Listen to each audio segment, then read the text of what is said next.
Hello សួស្តីអ្នកគ្នាជួបមកខ្ញុំ CNS ទីរីមកបន្តនៅរឿងឈូសសៀវរបស់យើងទៀតហើយចំពោះគ្នាយើងណាដែលចង់ចូល group VIP របស់ខ្ញុំនឹងគឺអាចតាក់ទងមកកាន់ខ្ញុំតាមរយៈ Telegram នេះបានចំពោះព័ត៌មានបន្ថែមគឺខ្ញុំនឹងដាក់នៅចុងវីដេអូហើយកុំភ្លេចស្ដាប់អ្នកមួយផងបាទ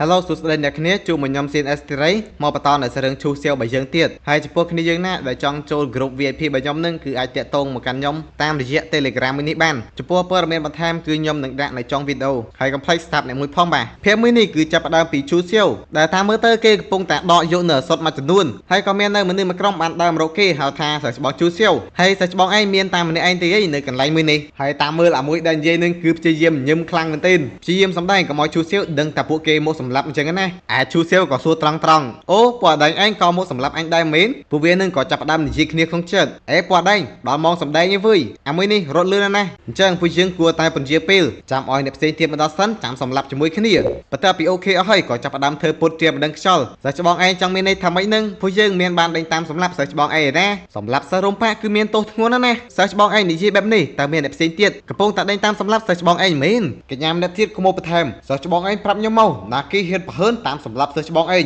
ចាំខ្ញុំទៅជួយជម្រាបបញ្ជីជាមួយវាអុយឈូសៀវក៏តបថាគេក៏មិនដឹងដូចគ្នាណាមួយអ្នកដែលតាមសម្លាប់ខ្ញុំនឹងគឺវាច្រើនខ្លាំងពេកឬហើយនាងក៏សុំឲ្យសិស្សច្បងឈូសៀវធ្វើដំណើរជាមួយពួកគេមកពេលដែលបានជួបអ្នកដេញតាមសម្លាប់សិស្សច្បងឯងណាចាំពួកយើងទៅសងសឹកអុយឈូសៀវក៏សរសើរក្នុងចិត្តអស្ចារ្យមែនទែនពិតជាប្រកែសម្ដែងតែដាក់ភ្នែកកលេចមើលទៅក៏ចាប់អារម្មណ៍ឃើញថាសិស្សប្អូនម្នាក់នេះដូចជារាងធំដល់ហើយកញ្ញាមួយនឹងបានឃើញឈូសៀវដូចជារាងរោគចិត្តក៏ប្រាប់អ្នកផ្សេងទៀតថាមិនបាច់ភ័យទេអាប៉ែនេះចូលសងហើយវើយហើយពួកវាក៏នឹមគ្នាជប់លៀងសប្បាយចិត្តទុកមុនតែម្ដងអបកាច់យកមីនេះប្រហែលជាមិនដឹងទេថាអ្នកដែលដេញតាមសម្លាប់វាគឺជាពួកអញដែលកំពុងតែសម្ដែងធ្វើជាចង់ជួយវានឹងឯងហើយពួកវាក៏បន្តសម្ដែងសិស្សច្បងឯងគឺជាសិស្សដែលមានទេពកោសល្យបំផុតអាចបំបែកនៅប៉មទឹកបាននិយាយរួមគឺជាអនាគតរបស់ប៉ាពួកយើងអាចស្លាប់ចំនួនសិស្សច្បងបានសិស្សច្បងឯងមិនបាច់ភ័យទេចាំពួកយើងជាអ្នកការពារឈូសៀវក៏ជិះទូកបដ ாய் ទឹកទៅអូខេសាប្អូនចិត្តល្អអញ្ចឹងសិស្សច្បងក៏យកព្រមហើយកញ្ញាមីនឹងក៏បន្ថែមល្បិចស្រីស្អាតបនាងយកដើមទ្រូងដល់តលុកតលន់បនាងទៅអបដៃគេផងអីផងឈូសៀវក៏នៅតែបន្តសម្ដែងថែមទាំងបាននាំពួកគេមកស៊ីសាច់អាំងជុំគ្នាទៀតផងហើយប្រាប់ថានេះគឺជារបស់ដែលសិស្សប្អូនសេរ៉ាន់បានរៀបចំទុកឲ្យមុនពេលដែលសិស្សច្បងបានចូលមកក្នុងពិភពអាតកំបាំងឃើញហើយពួកគេក៏ដូចជារាំងភ្ញាក់ផ្អើលផងដែរប៉ុន្តែបន្ទាប់ពីបានឃើញជូសៀវបានអង្គុយស៊ីផឹកជាមួយពួកគេដែរអញ្ចឹងក៏មិនជាសង្ស័យថាម្ហូបទាំងនេះគឺមានថ្នាំពុលលុយចាប់ផ្ដើមនាំគ្នាស៊ីផឹកសរសើរថាពិតជាស្រាលល្អជូសៀវក៏មកបញ្ជោហើយបរោះពិតគឺត្រូវតែផឹកឲ្យច្រើនអញ្ចឹងហីបើផឹកមិនគ្រប់សិស្សច្បងនៅមានទៀតតាហើយមកសន្ទុះធំក្រៅមុខក៏ឃើញថាពួកគេនឹងស៊ីផឹកឡើងឆ្អែតសល់តែឆ្អឹងជូសៀវក៏ស្រាប់តែសួរត្រង់បដ ாய் ពួកអដែងអញសួរមួយមើលសៀវយីហ្វឹងហើយនឹងជាងលីងយុនឲ្យរង្វាន់ពួកឯងប្រមាណបានជាហ៊ានមកតាមសម្លាប់អញឮហើយពួកគេក៏ភ្ញាក់ព្រឺតចុយចាប់ផ្ដើមត្រៀមខ្លួនទាញអាវុធទាញអីនឹងសួរហើយអបកាច់យូឯងបានដឹងការពិតតាំងពីពេលណាចម្លើយប្រកាសណាគឺតាំងពីពេលពួកឯងបានបង្ហាញមុខចំពោះអញនឹងឯងនិយាយតែចប់ផងអាម្នាក់ក៏លួចលុបវាឆ្មក់ដាក់មកញញួរបវាប៉ាំងប៉ុន្តែឈូសៀវគឺមិនឈរគេមួតក្បាលលុយប្រើជើងធាក់ដីបន្តិចប៉ុណ្ណោះក៏គេចបានផុតហើយក៏និយាយឌឺពួកអដែងឯងមុននឹងប្រើកម្លាំងធាតុមិនបានមិនពិនិត្យមើលរាងកាយខ្លួនឯងសិនឬភ្លាមពួកវាក៏ចាប់អារម្មណ៍ថាដូចជាមានថាមពលចំណែកនៅលើទ្រូងអញ្ចឹងក៏ដឹងការពិតបដ ாய் អាចចង្រៃយូឯងដាក់ថ្នាំពុលនៅក្នុងស្រែអញមានបានដាក់នៅក្នុងស្រែណាហ្នឹងហើយគ្នាយើងប្រហែលជាបានដឹងហើយថាឈូសៀវបានរៀននៅវិជ្ជាគុណពឹសហើយគេក៏ផ្ដល់ការឲ្យពួកអដែងទាំងអស់នឹងមួយផងដែរបោះនៅกระดาษមួយទៅកាន់នាងហើយនិយាយថាដរាបណាដែលពួកឯងធ្វើតាមនៅអ្វីដែលបានសរសេរនៅក្នុងกระดาษអញនឹងបន្សាបពឹសអុយហើយភ្ជាប់នៅក្នុងกระดาษក៏មានថ្នាំបន្សាបចំនួន10ក្រាប់ដែលអាចបញ្ជាពេលនៅចិត្តពឹសចំនួន3ថ្ងៃដែរនាងក៏នៅតែបន្តសួរថាធ្វើម៉េចទើបអាចទុកចិត្តបាន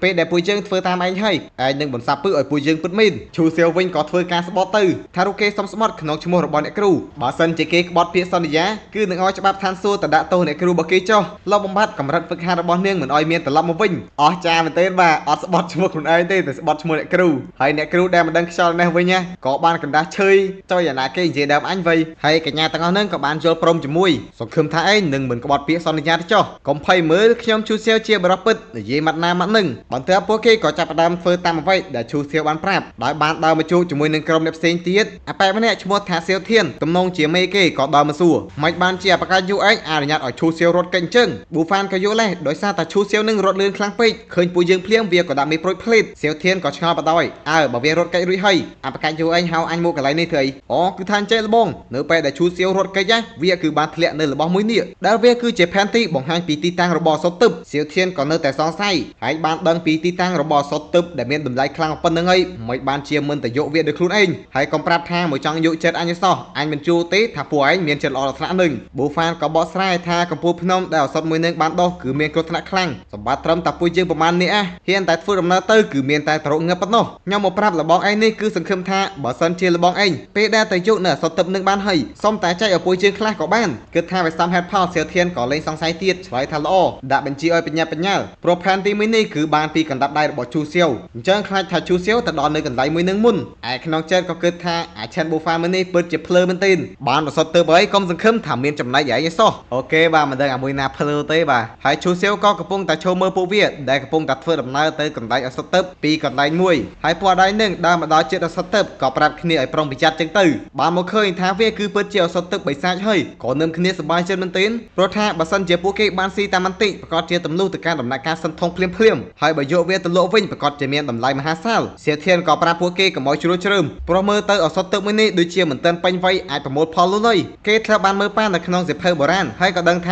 ផ្លែឈើអសត់បិសាចមួយនេះមុនពេលដែលវាបានទុំគឺនឹងបញ្ចេញនូវថាមពលយានដ៏ខ្លាំងដែលធ្វើឲ្យអ្នកដែលបានប៉ះវាហើយគឺនឹងស្លាប់ភ្លាមកញ្ញាម្នាក់ក៏លឿនមិត្តអញ្ចឹងគួរតែធ្វើមិនទៅសិស្សច្បងពេលវេលារបស់ពួកយើងនៅក្នុងពិភពសម្ងាត់មួយនេះគឺមានមិនច្រើនទេនោះទេអញ្ចឹងប្រកាសជាមិនអាចចាំវាឲ្យទុំបានឡើយប៉ុន្តែភ្លាមក៏ស្រាប់តែថាមពលយានចេញពីផ្លែឈើបិសាចបានសាយភាយពីពេញពួកគេបដ យអ្នកខ្លះក៏ចាប់ផ្ដើមប្រតិកម្មមួយដូចកំរងចូលអញ្ចឹងសម័យឃើញសត្រូវនៅចំពោះមុខហើយក៏ចាប់ផ្ដើមវាយប្រហារសម្លាប់គ្នាឯងសៀវធានដែលមានកម្រិតហ្វឹកហាត់ខ្ពស់ជាងគេក៏ដូចជាអាចគ្រប់គ្រងខ្លួនឯងបានព្យាយាមស្រ័យប្រាប់ឲ្យគ្រប់គ្នាដឹងខ្លួនផងដែរប៉ុន្តែដូចជាមិនអាចទៅរួចនោះឡើយមកទូធំក្រោយមកឃើញថាងាប់ទាំងអស់ហើយឈូសៀវក៏ចាប់ផ្ដើមចេញមកមើលដែលមើលថាពិតជាមិនអន់មើលទៅផ្លែឈើបិសាចមួយនេះពិតជាស្រូបយកនៅឈាមរបស់មនុស្សដើម្បីចិញ្ចឹមរាងកាយពិតមែនប៉ុន្តែដូចជាមិនទាន់គ្រប់គ្រាន់នោះឡើយវានៅតែមិនទាន់ទុំឬក៏គ្រប់អាយុអាចប្រមូលផលបានចឹងហើយក៏អត់បញ្ហានោះដែរព្រោះនៅមានពេល2 3ថ្ងៃទៀតក្នុងដងជននេះឈូសៀវក៏សម្រេចចិត្តធ្វើដំណើរចេញពីកន្លែងនេះសិនព្រោះថាសម្បីតែគេនឹងក៏មានគ្រោះថ្នាក់នៅកន្លែងនេះផងដែរហើយយើងក៏លេចមកមើលក្រុមរបស់ប៊ូហ្វានវិញម្ដង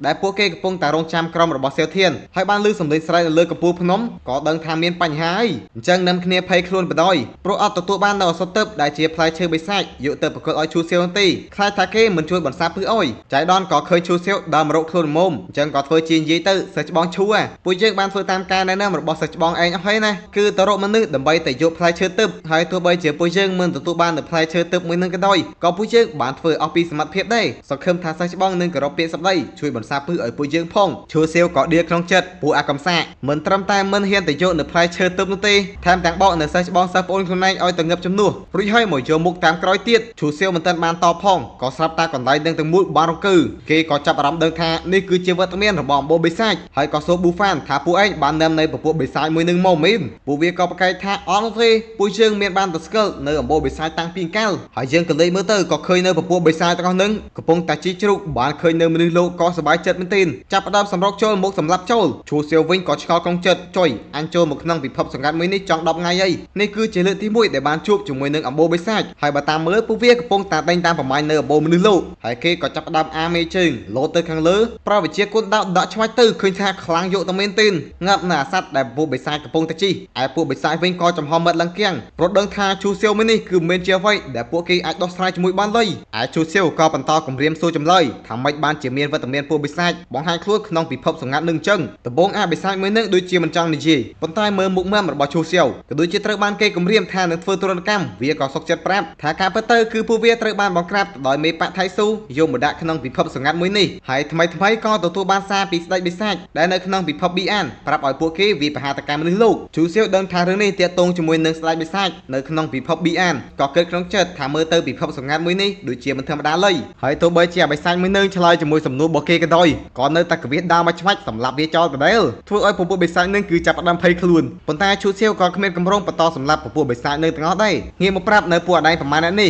សាបងណាបិសាចដែលខ្លាំងជាងគេគឺសិស្សច្បងបានសម្លាប់វាចោលអស់ហើយឯបិសាចកាទាំងអស់នេះគឺទុកឲ្យសិស្សបងឯងណានិយាយចប់ក៏ប្រុងធ្វើដំណើរចាក់ចេញប៉ុន្តែកញ្ញាមួយនឹងក៏នឹកឃើញសួររោគនៅថ្នាំបន្សាបរបស់ពួកនាងឈូសៀវក៏អត់បញ្ហានោះដែរបានបោះនៅថ្នាំបន្សាបទៅឲ្យពួកគេរួចហើយក៏ជិះទូកចេញទៅ ទៅបាត់និយាយថាសិស្សពួកនេះដោះស្រាយជាមួយពួកបិសាចនេះដោយខ្លួនឯងទៅឯពួកបិសាចវិញឃើញបែបនេះក៏សប្បាយចិត្តមែនទែនចុយអាមនុស្សលោកដែលខ្លាំងជាងគេបានចាក់ចេញទៅសល់តែអាកាប្រហែលអ្នកនេះហើយពួកវាថែមទាំងត្រូវថ្នាំពឺទៀតនេះមិនមែនទេវតាឲ្យចំណីពួកយើងដោយហ្វ្រីទេអីចាប់ផ្ដើមដាំគ្នាមកឡំពឿតរីឯអាជ្រូកមួយនឹងវិញក៏មកចាប់បាននៅកញ្ញាភ្នំធំបើតាមមើលដូចជាមានគំនិតអាក្រក់ដូចអ្នកមើលដែរណោះមីអូនឯងកុំភ័យលបងជ្រូកនឹងមិនធ្វើឲ្យមីអូនឯងឈឺលៃចាំលបងធ្វើឲ្យមីអូនឯងស្រួលនិយាយចប់ក៏ចាប់ផ្ដើមប្រតិបត្តិការវាទៅហើយមិនដឹងប្រតិបត្តិការអីទេបាទគ្នាយើងគិតមើលខ្លួនឯងទៅសរឿងមានតែប៉ុណ្្នឹងkhiយើងចង់តាមដានភាពបន្តគឺមាននៅក្នុង channel ថ្មីដែលខ្ញុំបាន pin ដាក់ពីក្រោម profile channel របស់ខ្ញុំអីចុច profile channel របស់ខ្ញុំទៅនឹងបានឃើញ channel មួយនៅក្រោមចុចម្ដងទៀតនឹងទៅដល់ channel ថ្មីនឹងមានភាពថ្មីចាំអ្នកគ្រាទៅមើលហើយកុំភ្លេចស្ដាប់អ្នកមួយផងបាទ